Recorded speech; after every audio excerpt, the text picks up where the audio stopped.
I think I'm sleeping on Edgar Quero. I think a decent amount of baseball is sleeping on Edgar Quero. I think you're sleeping on Edgar Quero. The one person that doesn't seem to be sleeping on Edgar Quero is Edgar Quero himself. I learned something in the Chuck Garfien White Sox Talk podcast. First off, I found it surprising that Walker McKinven, although he was brought over last year, did not take over the catching duties, and that seems to be something that he's managing this year. Quero specifically brought up that he's been watching tape with McKinven on Omar Narvaez, shout out, White Sox legend, William Contreras as well, that he's trying to change his positioning currently on receiving, and that he's trying to grab it quicker and then also start lower and try to grab up.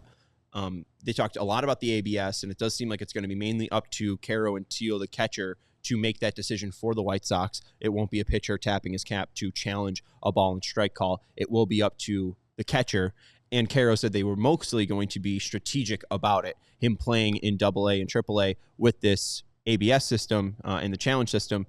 They've noticed that it was a lot more helpful later on in the game. They're not going to use it in the first inning. They're not going to use it on the first pitch. They're mostly going to use it bottom of the inning, likely when they're up at the plate, because hitters only have 3 strikes, where, I guess pitchers only have 3 strikes as well, which I laughed at and thought about. But again, you have a lot more to play with being a pitcher. You can use a ball to your advantage. Paul Skeens was talking about how, if you have a miss, you could still use that to then, if you throw a sinker outside, you could then throw a slider off of that. And as long as they look like the same pitch for long enough, a guy might just completely bail out of it. And if you're able to pick that corner, boom, you got a strikeout. Also, Paul Skeens is very good. But I think the take that I'm trying to make here is that Edgar Quero is only going to be 22 come opening day. He won't turn 23 until April 6th.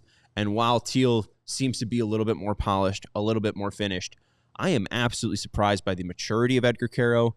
This is a Cuban baseball player that at 22 speaks extremely fluent English. I'm not trying to make that a massively big deal, but you look at Moncada, Luis Robert Jr., who did try and did make English-speaking media appearances at the start of 2025.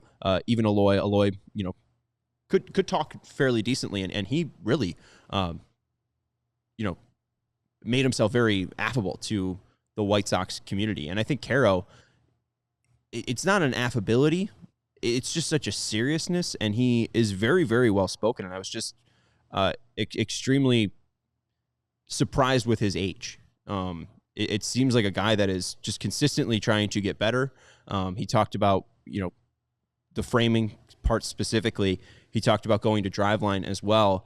And he didn't say that, he's not a good hitter. He gave himself like a 6 or 7 on the year on performance-wise. But he feels like he could drive the ball a little bit more.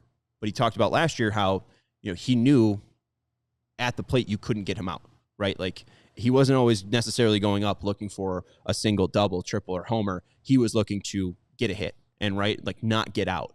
And I thought that was very evident last year. So if he is able to, I think he's talked about changing his hit positions and driving the ball a little bit more. If he's able to hit those gaps that he was hitting with runners in scoring positions, shooting the ball to the right side when he was up as a lefty, shooting the ball to the left side as a righty, well, if he's able to shoot it to the, right center gap, or he's able to shoot it to the left center gap, and that turns into a double rather than a single, I think he can really make himself an important player for the White Sox.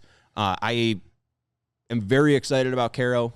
I think you should be, and I do think that Quero is going to be an important part of this White Sox team as much as Teal currently is, because I do think Teal is obviously very impressive. I think you're very lucky right now to have 2 catchers and 2 catchers of this ilk, but I do think that the gap between the two isn't as wide as some think. I think that Quero's going to have a pretty nice season in 2026.